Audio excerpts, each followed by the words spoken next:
Assalamualaikum warahmatullahi wabarakatuh. Alhamdulillahirabbil alamin.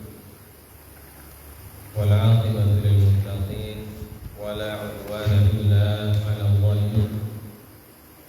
Wa asyhadu an la ilaha illallah wahdahu la syarika lah wa asyhadu anna Muhammadan 'abduhu wa rasuluhu la nabiyya ba'dah.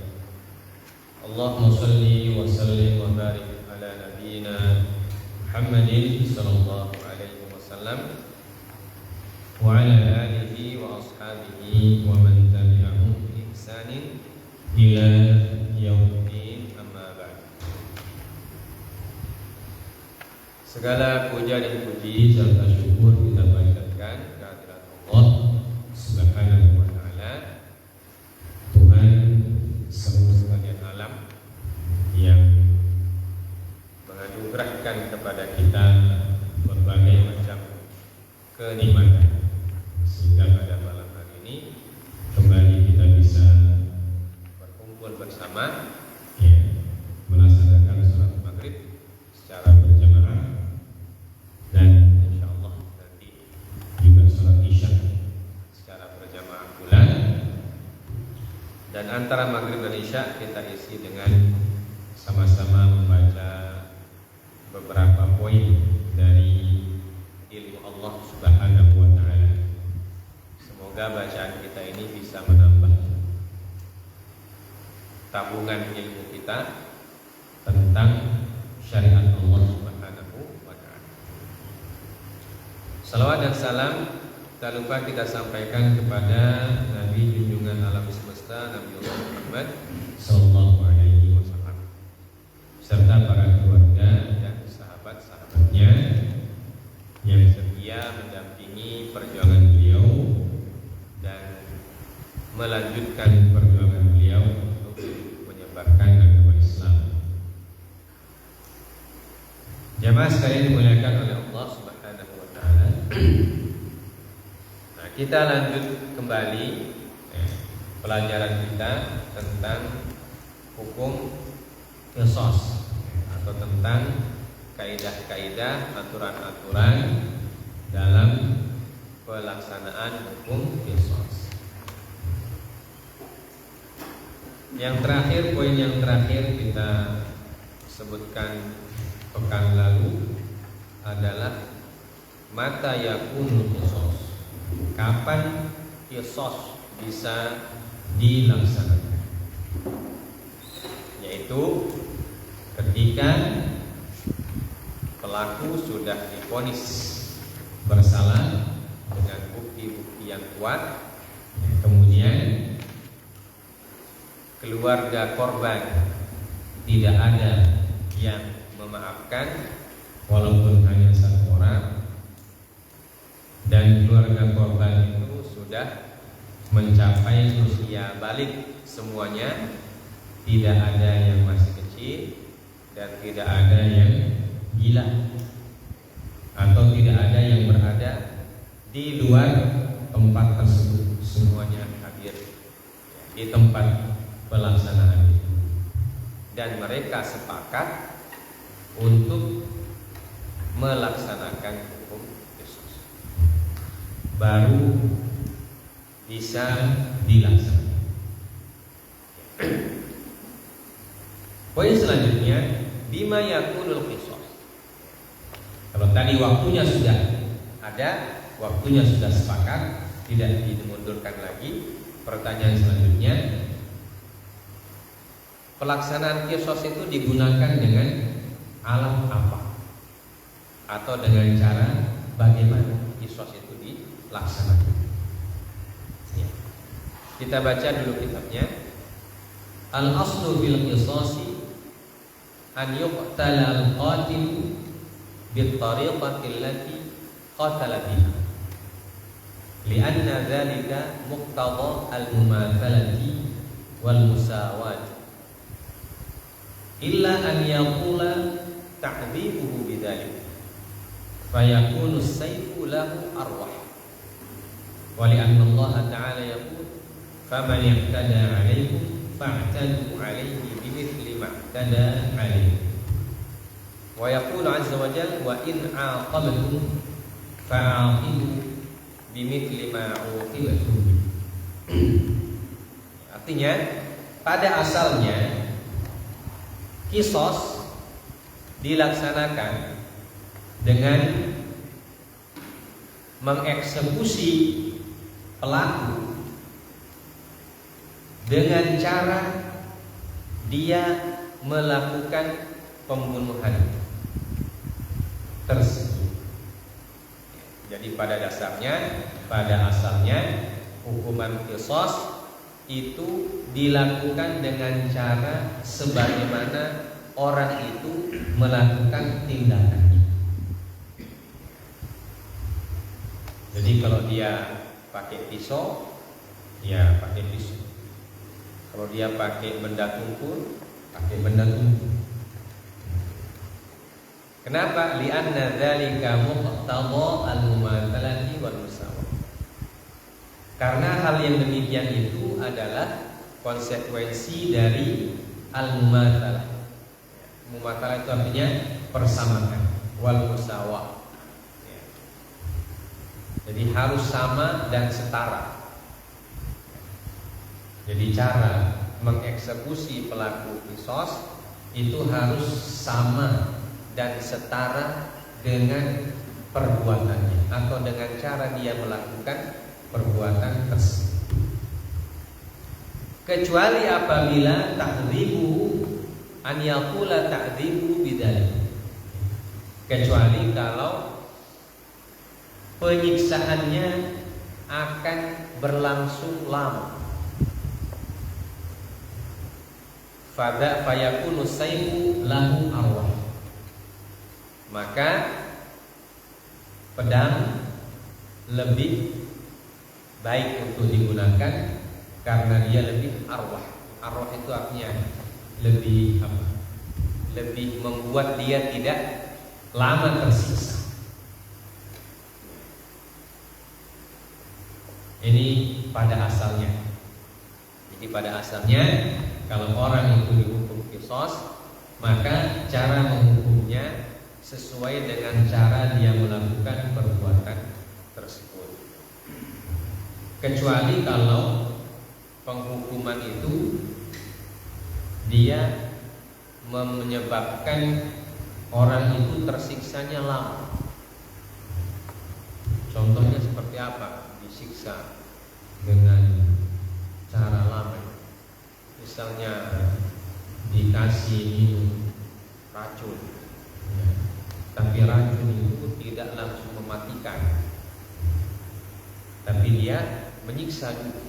Karena ada jenis racun yang ketika dimasuk ke dalam tubuh dia tidak langsung mematikan, tapi dia siksa dulu orang.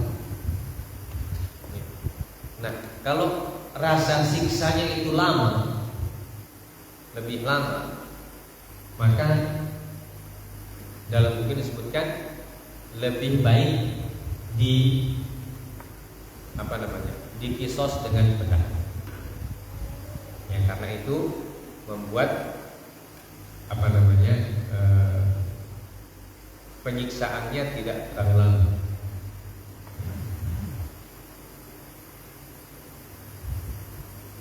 Kenapa penyiksaannya tidak terlalu lama? Ya, karena bagaimanapun hak orang itu masih dilihat kesian. Ya.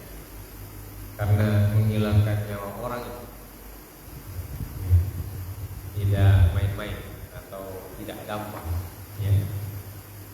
Maka dikisos dengan pedang itu lebih arwah, lebih cepat selesai urusannya.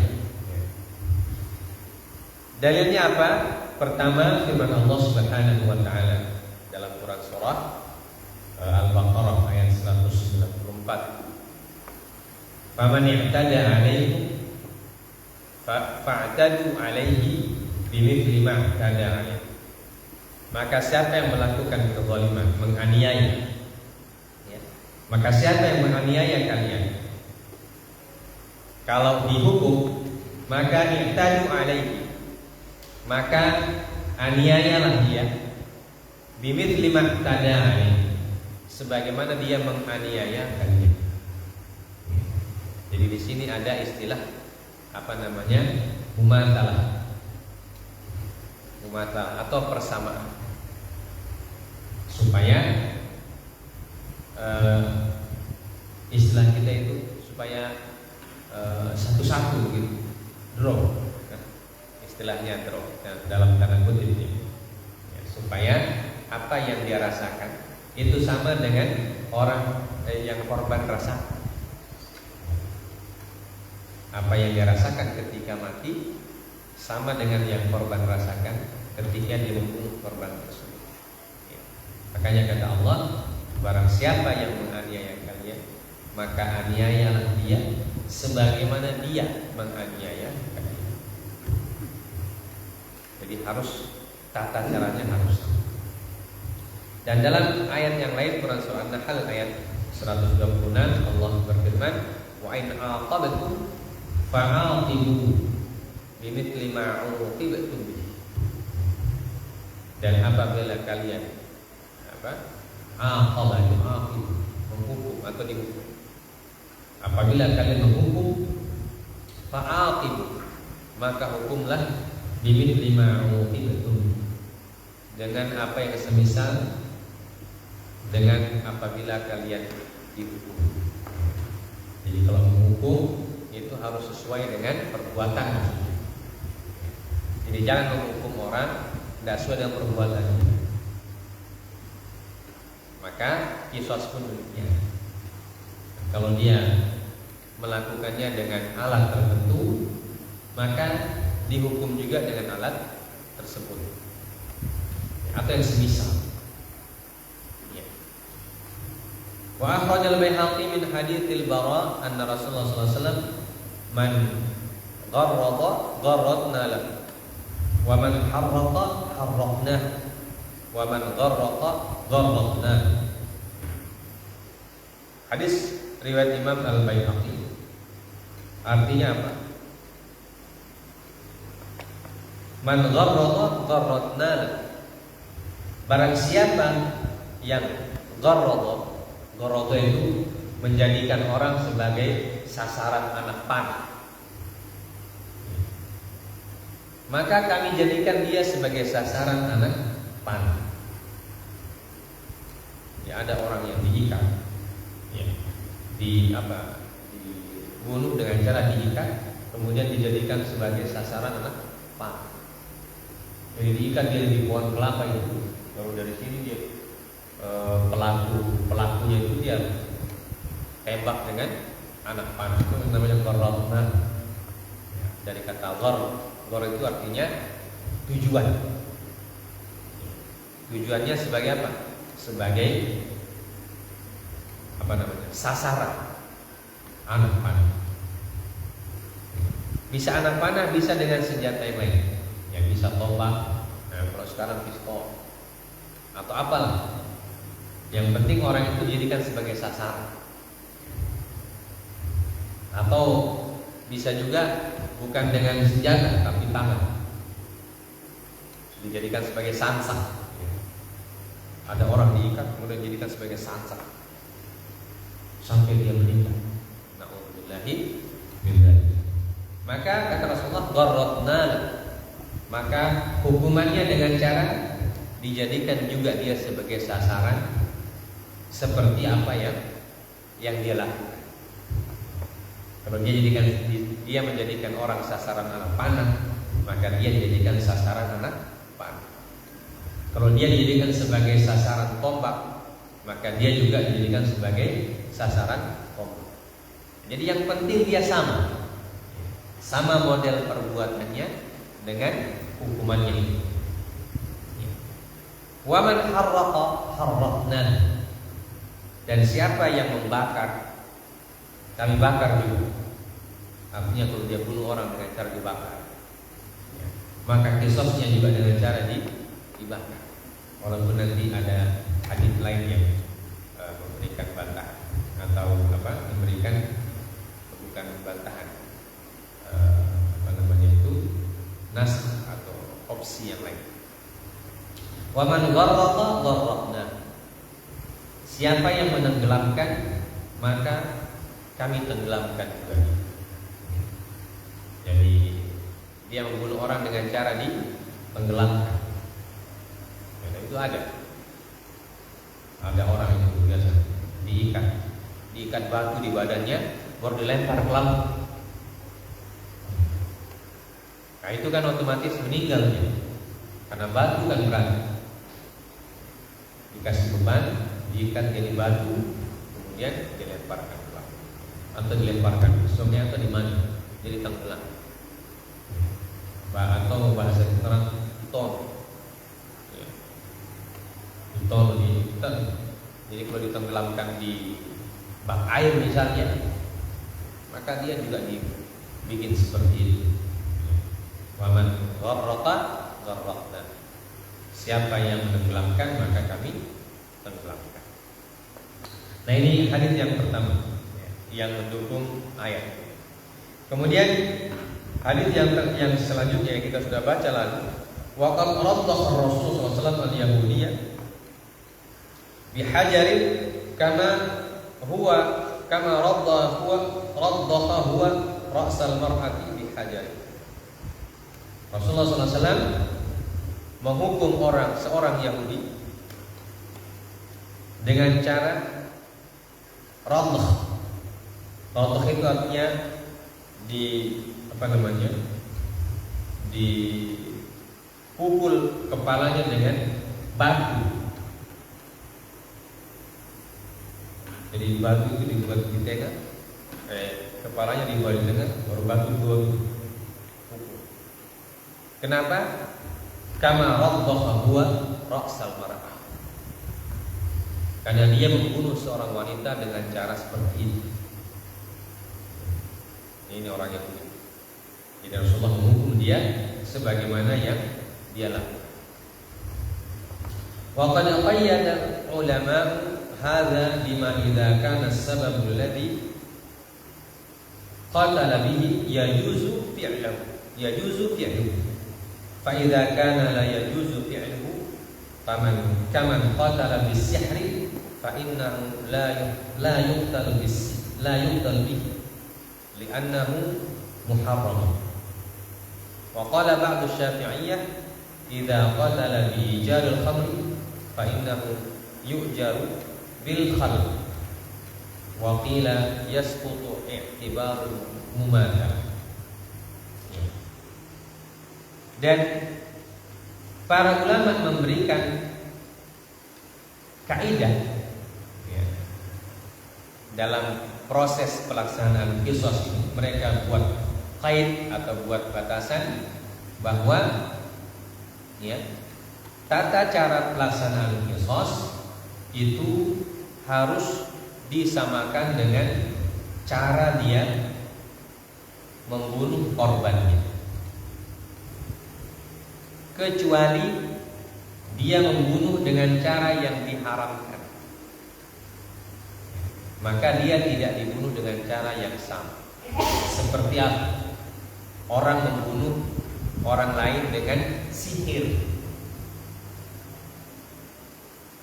dan sihir itu kan haram ya.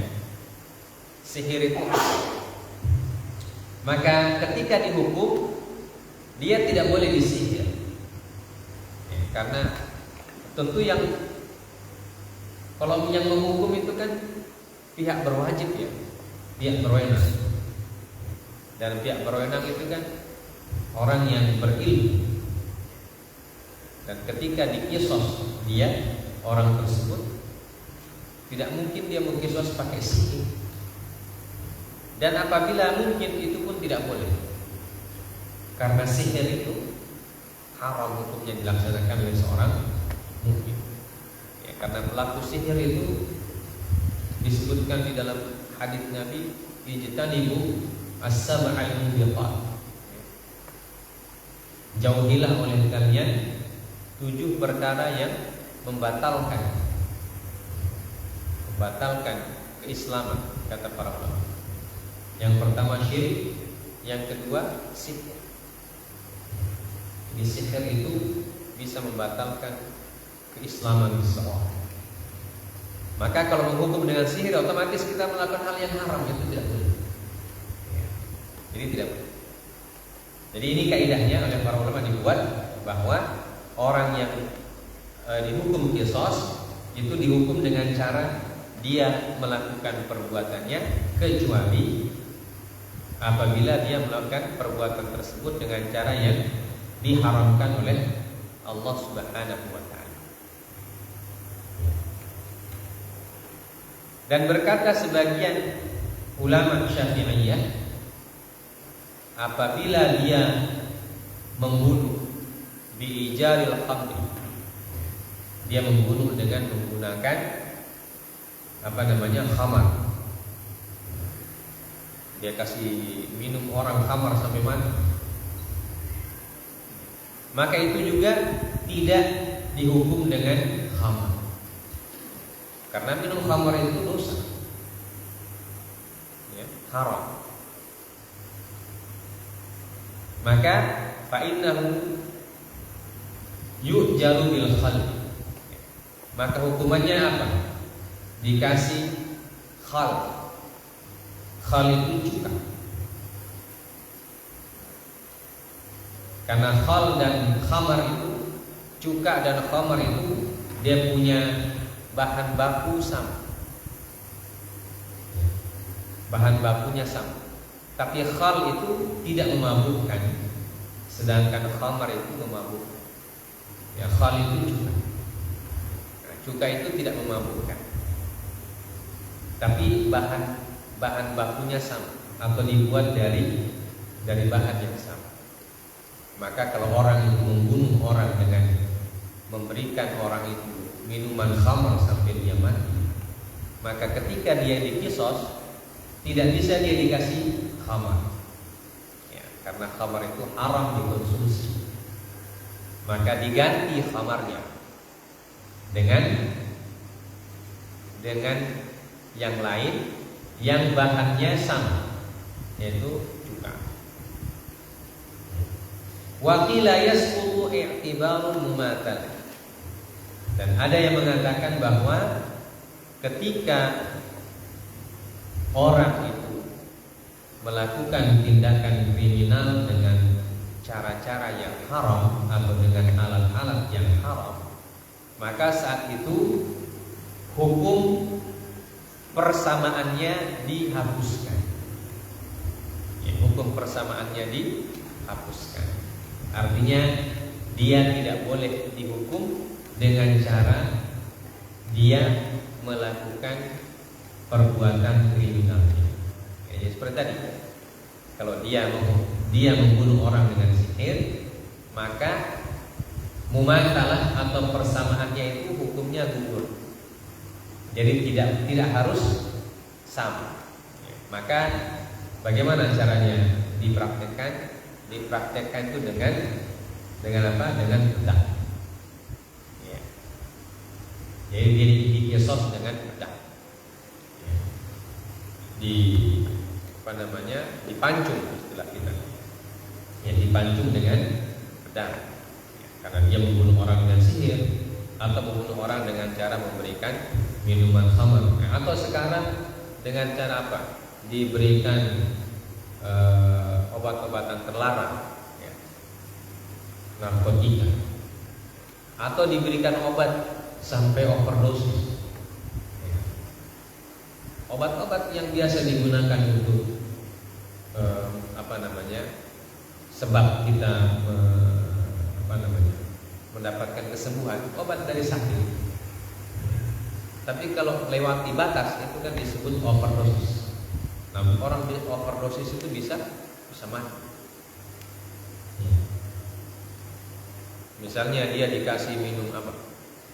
Dikasih minum paracetamol, tapi satu kali minum dikasih satu botol. Dipaksa, dibuka mulutnya,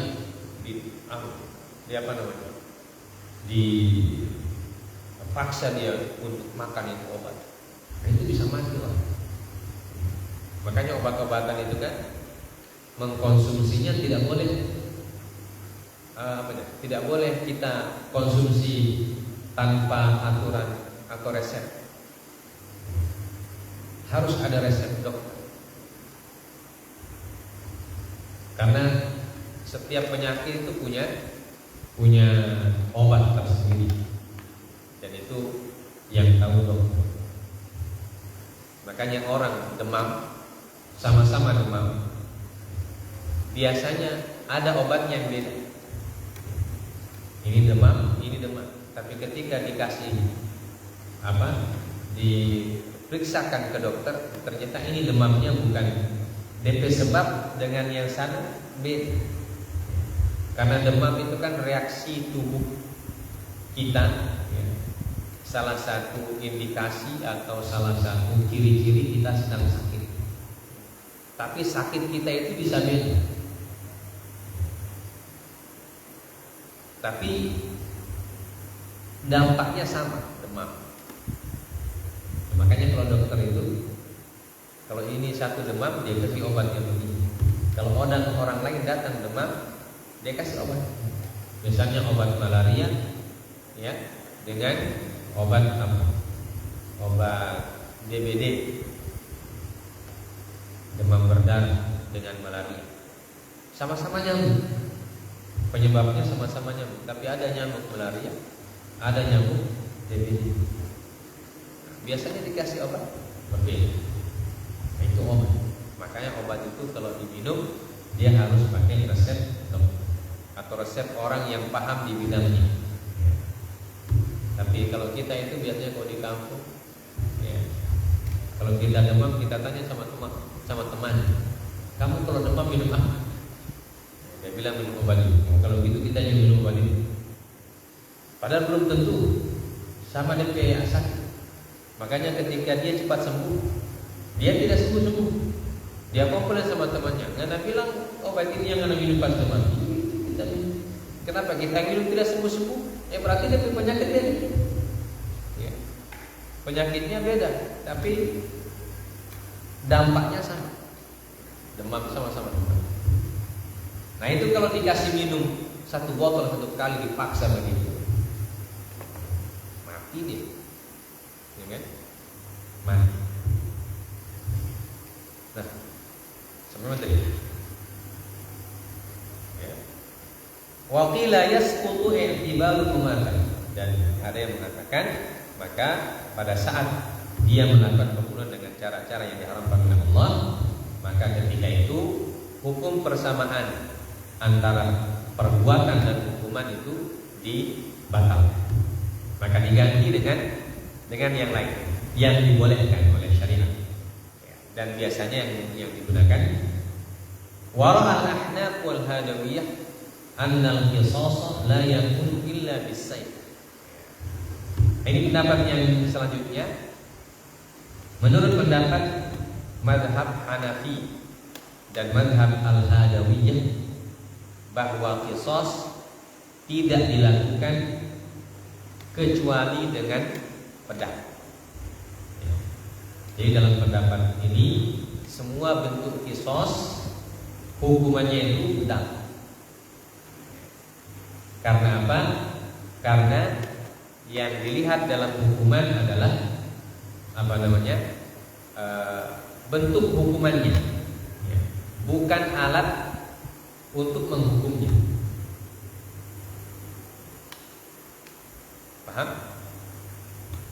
Jadi ketika kita qisas, yang dinilai oleh syariat adalah hukumannya, bukan alat untuk menghukumnya. Paham?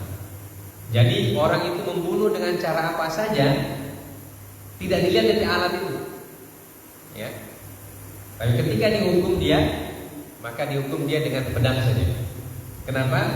Karena sama-sama meninggal. Sama-sama meninggal. Jadi kalau dia sama-sama meninggal, maka hukumannya cukup pakai pedang saja. Ya, tidak perlu lagi cari dia punya alat yang dia gunakan untuk membunuh itu. Kenapa? Karena hukuman itu adalah fungsinya untuk menghukum seseorang dengan hukuman yang sama. bukan dengan alat yang sama, tapi hukumannya sama. Ini dia mematikan orang, maka hukumannya mati. Membunuh orang, hukumannya dibunuh. Yang penting sama-sama itunya, sama-sama terbunuh, sama-sama mati. Jadi alatnya itu apa saja digunakan tidak masalah. Tapi ketika orang dihukum ini, maka dia cukup dihukum dengan pedang saja. Karena dengan pedang itu pun dia sudah mati. Jadi tidak perlu sibuk-sibuk mencari alat yang digunakan untuk membunuh itu. Cukup ada pedang, sudah pakai saja. Jadi terserah dia membunuh itu dengan cara dia tenggelamkan orang, atau dia bakar orang, atau dia dia toki orang dan seterusnya ya, atau dia tusuk orang lain. Maka ketika dia dihukum, hukumannya satu saja, dengan saif, dengan pedang saja. Karena toh sama-sama kedua-duanya mesti meninggal. 5 akhrajahul Bazzar wa Ibnu Ali an Abi Bakrah anna Rasulullah sallallahu alaihi wasallam qala la qawala illa bisayf. Jadi mereka juga punya dalil. Dalilnya adalah apa yang dikeluarkan oleh Imam Al-Bazzar dan Imam Ibnu Ali dari sahabat Abi Bakrah, di mana Rasulullah sallallahu alaihi wasallam bersabda la qawala illa bisayf. Tidak ada qisas kecuali dengan pedang. Tidak ada hukuman qisas atau tidak dijalankan atau tidak dilaksanakan hukuman qisas itu kecuali dengan pedang.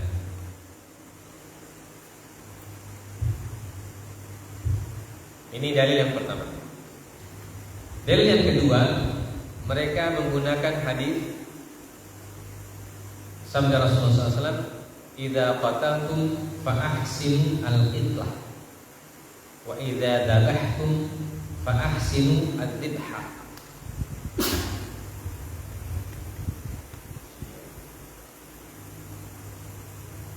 Apabila kalian qataltum fa ahsinul qitlah. Kalau kalian qataltum itu membunuh yang membunuh binatang. Karena nanti ada kaitannya dengan dibha, menyembelih. Maka bunuhlah dengan cara yang baik. Membunuh binatang saja harus dengan cara yang baik. Apalagi mau menghukum manusia. Apabila kalian menyembelih, maka sembelihlah dengan cara yang baik. Menyembelih binatang, membunuh binatang, itu disabdakan oleh baginda Nabi harus dengan cara yang baik, atau masih punya peri kebinatangan. Maka kalau manusia harus dihukum dengan peri kemanusiaan. Dan hukuman yang peri kemanusiaan di antara semua cara-cara tadi yang paling ringan, ya, karena kalau hukuman qisas itu kan tidak ada yang ringan, berat semua.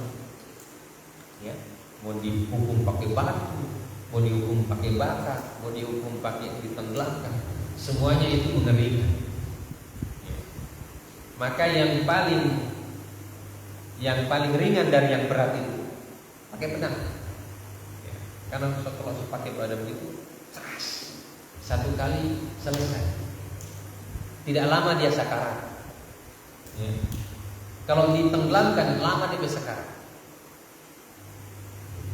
Kalau lama dia sekarat, itu berarti lama dia menderita. Dan itu menurut pendapat Ahnaf, Al-Ahnaf, mazhab Hanafi, kalau dia lama menderita itu berarti kita tidak melakukan ahsin, ya. Kita tidak melakukan dengan cara yang baik. Kalau dengan pedang itu baik. Kenapa? Karena pedang yang digunakan adalah pedang yang sangat tajam dan satu kali saja, tidak boleh berkali-kali, satu kali. Begitu putus, DP sakarat tidak terlalu lama. Nah itu pun masih mengerikan. Apalagi kalau kita lihat orang dihukum kisos, batu di sini, baru ditop begini. Ah itu lebih mengerikan. Picak, tak pancar darah. Itu kalau kita orang yang balik tidak kuat, kita orang balik. Dan itu kan harus dilakukan di ruang terbuka.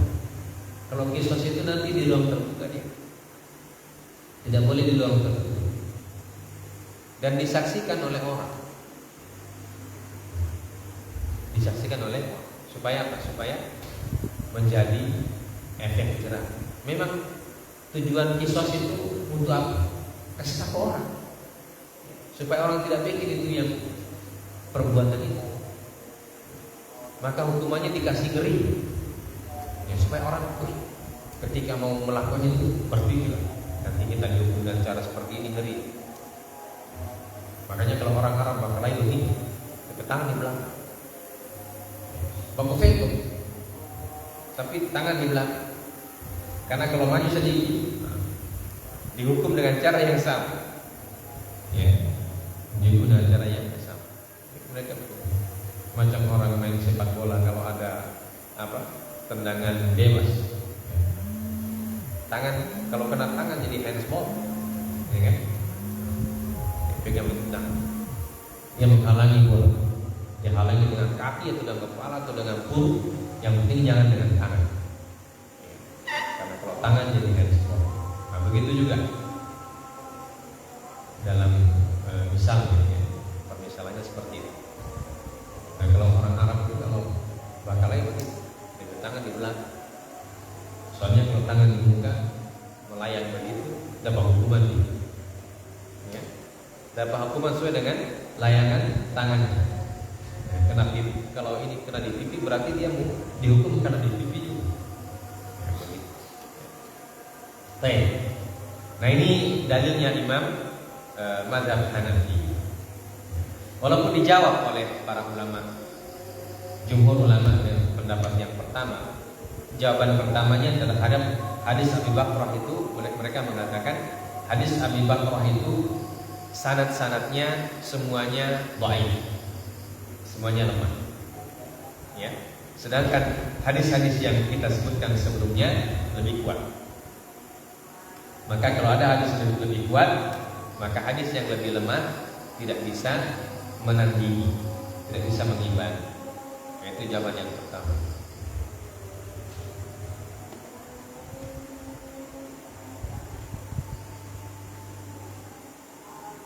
Wa amma nahyu 'anil mithlah fa huwa mukhassasun bi qouli ta'ala wa in aqabtum fa'aqibu bimithli ma uqibtum.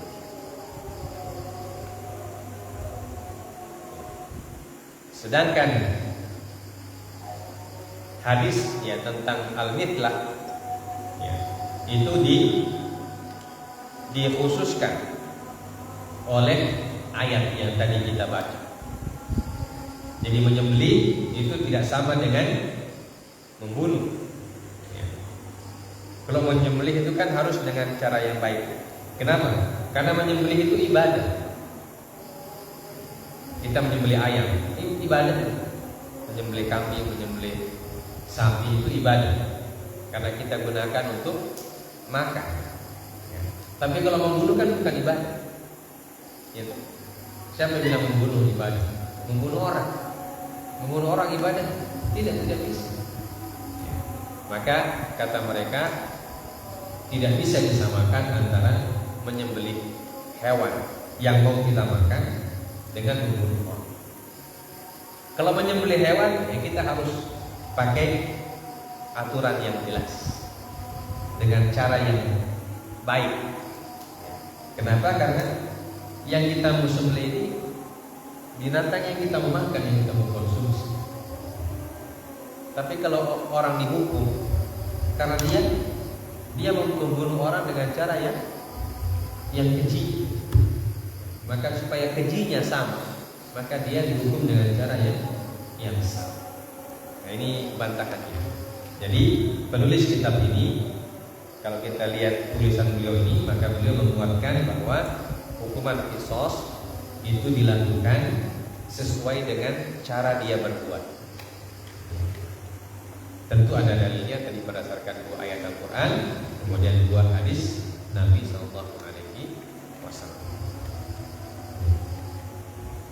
Nah, ini tentang poin dengan apa orang itu dihukum qisas di dalam syariat Islam.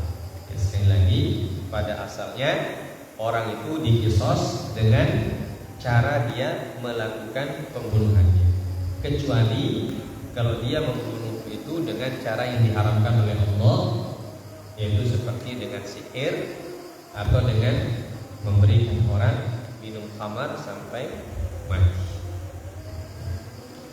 Caranya ya, bukan pembunuhannya. Kalau pembunuhannya semuanya dilarang, ya. Tapi cara yang digunakan untuk membunuh itu dibedakan. Ada yang boleh dilakukan oleh orang lain, ya. Nah, kalau sihir kan tidak bisa dilakukan oleh hakim atau orang dikasih minum khamar, tidak boleh kita lakukan. Kalau kita jadi hakim, kita tidak boleh melakukan itu kepada orang yang dihukum, ya. Akan aturan-aturan qisas di dalam Islam, ya, walaupun memang kelihatannya mengerikan, dan mengerikannya itu memang ditujukan atau dihikmahnya untuk membuat orang takut melakukan perbuatan itu, ya. Karena kalau dia tahu dia hukuman mengerikan seperti itu, dia tidak berani melakukannya. Tapi kalau hukumannya ringan, cuma sekedar di penjara, misalnya di penjara 6 tahun, tapi di penjara dia dikasih makan juga, nanti tahun ke-6 habis dibebaskan dia, masih bisa dia melakukan hal yang sama. Makanya ada istilah residivis. Istilah residivis itu kan orang yang melakukan perbuatan kriminal yang berkali-kali dihukum tidak berhenti, namanya residivis. Tapi kalau hukumannya seperti ini, orang akan takut, berpikir 2 kali mau melakukan perbuatan itu, karena dia sudah terbayang, kalau saya bikin ini begini hukuman. Apalagi kalau orang sudah pernah lihat proses hukuman qisas itu dilaksanakan, itu ngeri. Dan tidak semua orang tua melihat. Nah, kita lihat orang potong sapi saja kadang tidak berani, ya. Lihat darahnya keluar, apalagi ya, keluar dari leher manusia, ya. Dari leher binatang saja yang kita sembelih, kita kadang-kadang tidak bergiliang, ya, karena membuat orang yang orang lain bisa hilang nyawanya itu bukan perkara yang ringan, tapi sesuatu yang berat, ya. Makanya hukumannya juga dikasih berat sama Allah Azza wa Jalla, supaya orang tidak melakukan perbuatan keji tersebut. Waliyatullahi min dzalik. Ya, semoga kita dilindungi oleh Allah Subhanahu wa taala dari perbuatan-perbuatan keji dan mungkar yang dilarang oleh Allah Subhanahu wa taala, dan kita senantiasa minta kepada Allah diberikan petunjuk untuk melakukan hal-hal yang diridhoi oleh Allah Subhanahu wa taala, dan dijauhkan dari perbuatan-perbuatan yang tidak diridhoi. Semoga kita dipelihara, kita, keluarga kita, anak cucu keturunan kita, semuanya dipelihara oleh Allah dari perbuatan-perbuatan yang keji dan demikian kajian kita pada malam hari ini. 1 poin. Subhanallah wa bihamdik, asyhadu an la ilaha illa anta, astaghfiruka wa atubu ilaik. Wassallallahu ala nabiyyina Muhammad wa ala alihi wa sahbihi wasallam. Wa akhiru da'wana alhamdulillahi rabbil alamin. Assalamualaikum.